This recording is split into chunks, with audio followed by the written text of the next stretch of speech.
to old socialists, or more to the point, the ideas of old socialists, right?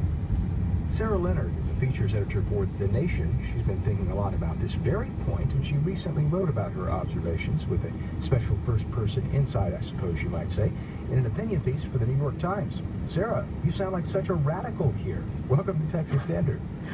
Thank you so much. So tell me a little bit about why this wound up on your radar. You're 29 years old, I suppose we should say out of the gate. You make that clear in this op-ed piece. Yes, sir. I'm a bona fide millennial, and what was interesting to me was that you have all of these young people who are about my age or younger even, who are really supportive of these politicians who are much, much older than they are, right? People like Bernie Sanders and Jeremy Corbyn have been on the far left end of politics in their countries since before we were born.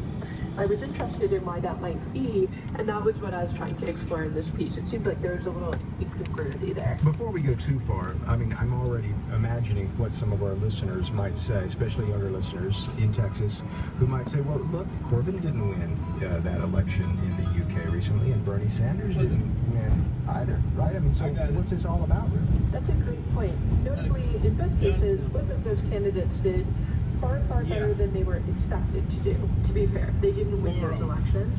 They did, I think in Bernie Sanders' case, change the spectrum of acceptable political ideas quite a bit.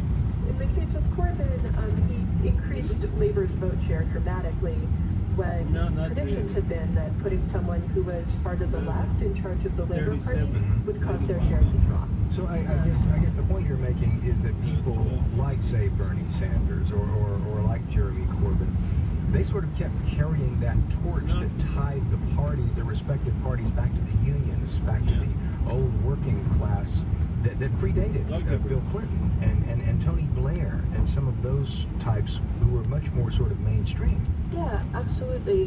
One way to understand it is that during the time when folks like Corbyn and Sanders were coming to political consciousness, Labour was a very strong force in the US and the UK.